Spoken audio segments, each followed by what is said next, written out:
Good evening everybody, Simon here, Explosive Action, doing a second update for May. Quite a small update this time, and not taking my usual spot on the couch. I'm sitting at my workstation, and we're staring at the wallpaper on my computer at the moment, which is a rather hip looking Darth Vader. Very impressive. Anywho, I've only got about a dozen, 15, 16 or so discs here to go through. And that'll be it for the month of May. So let's crack on with the one and only Blu-ray, Satan's Blade. This is the first time this film has ever been released on DVD or Blu-ray.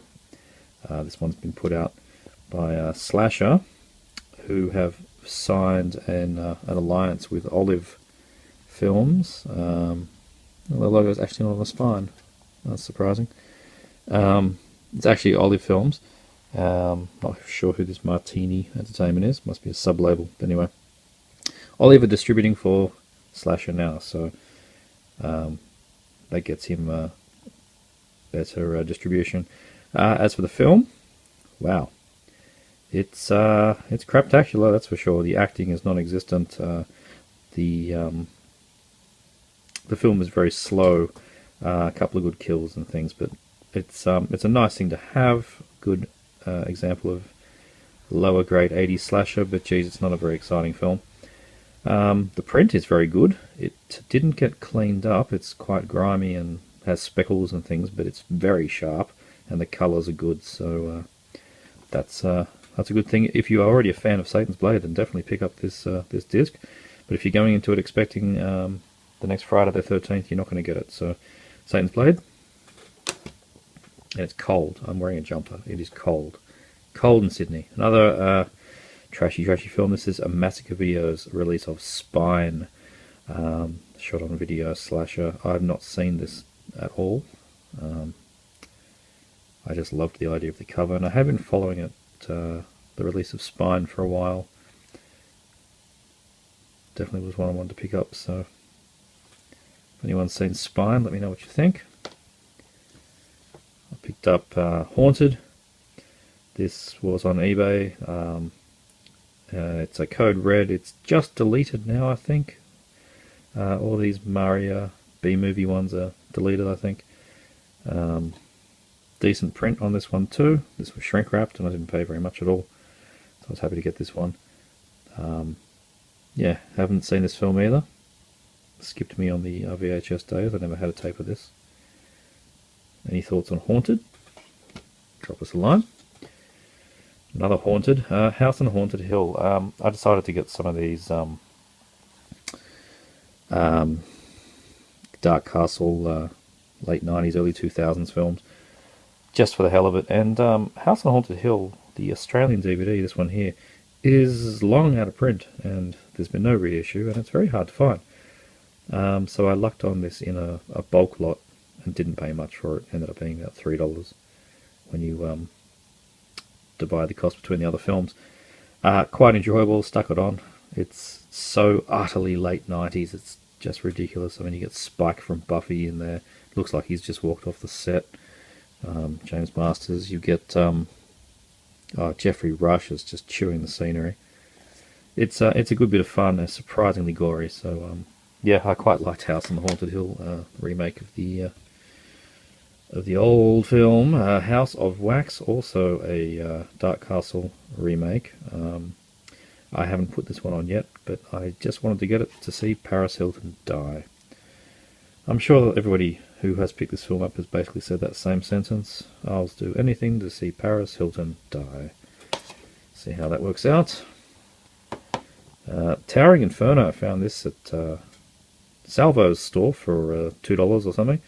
I haven't seen this since I watched it with my dad on TV. I remember thinking 16-year-old me thought it was quite exciting. So I'm happy to pick this up. Old early Australian DVD release, so it's anamorphic in scope, so should be nice. Hey, Ghost Ship. Now, I saw this in cinema. It was pretty crap, but the opening 5 minutes are amazing, and I just want to watch that again. Also, it's just another Dark Castle, so look, I'll watch it all the way through and see if it's improved. I bet it hasn't. A Shadowless Sword. Still haven't got the sticker off that. Picked this up also at the Salvos. Just another Eastern Eye martial arts film. Looks the goods to me. Need to get the sticker off this. This is The Station, which even it says it's inspired by The Thing, and it even looks like The Thing, that cover. Put out by Australian sublabel Asylum, not Asylum of Sharknado fame, but Asylum is a sublabel of Madman, and that's the label that puts out their foreign but not Asian films. So this one is what? Austrian. Can't say I've got many Austrian films. The Station, paid, as you can see, $12 from Lawson's. Should be good. JB had a get them out of the door sale. We don't want them anymore. $6.98 for some cheapies. Newer titles, but still $6.98. This is P-51 Dragon Fighter, and I was surprised to see that this had a reversible cover. The cover in the store is that one, which you can sort of see. But I flipped it and I thought this was a more tasteful cover. Basically, we're looking at some kind of sci-fi channel fare that involves Nazis and dragons. Why not? See if it's any good. Also in the cheapies, Orca, newish Umbrella release. Never seen Orca. Orca the Killer Whale.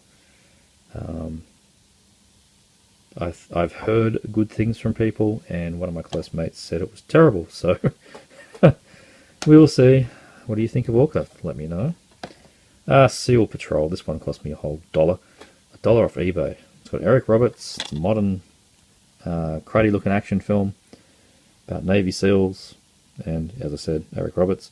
That's pretty much all it was to get me in the door. I paid like, $3.80, including shipping. Yeah, Seal Patrol. See how we go on that. Don't scream at me. This was in the bulk pile. Oh dear, Queen of the Damned. I saw this at cinema with a friend who was obsessed with Anne Rice's books and Interview with the Vampire. I was not much of a fan of Interview with the Vampire. It was too soppy. Saw this, whatever this was, 99, 2000, something like that. 98, I don't know. It was a while ago. I didn't hate it, but I will rewatch it now, and it was also nice to get a incredibly early Australian DVD. So yeah, from that angle, it's worth me having. So Queen of the Damned. See if it's terrible still. Yeah, another Dark Castle, 13 Ghosts. I've heard lots of good things about this one. About 13 Ghosts. Also a remake. It seems to be all that Dark Castle do is remakes. Yep, keen to check this one out. Another early Australian title. Dragon Lore, Curse of the Shadow. This looks like cheap, cheesy Lord of the Rings rip-off stuff. Look at that, look at them orcs. Oof. But the reviews on IMDb were fairly good, in the 5 to 6 out of 10 range, I think, which is surprising. And the price was, yes, $6.98 again from JB, very cheap. So I'm hoping to get some passable fantasy fun from that. Demons 3, Night of Demons 3. Random thing appeared on Australian eBay. Not something I was going to go out of my way of picking up, but it was there and it was very cheap. I think I paid $11 shipped or something for this. Haven't seen the third. I've actually only seen Night of the Demons Part 1. Don't have Part 2. I would like to get Part 2. And now I have Part 3. Did it stop at 3? Is there a 4 or 5? I think it's just 3. Somebody fill me in. And the last, that's it. This is all I've got. Bermuda Tentacles, another from the JB, $6.98 sale. From the makers of Sharknado. They put that on everything now, because they had one giant one-hit wonder, so they throw it on everything. Oh dear, oh dear. New action classic. It actually says classic. In the tradition of Transformers and Battleship, with a very tired and, oh dear, that's Sarah Connor there. And Hamilton herself doesn't seem to be wanting to be in this film, judging by that back cover, but hopefully the movie itself is entertaining. Nice cover art. Good chance that that's going to be the best thing about it. And that's it. That's my update this time. And I'll see you all next time.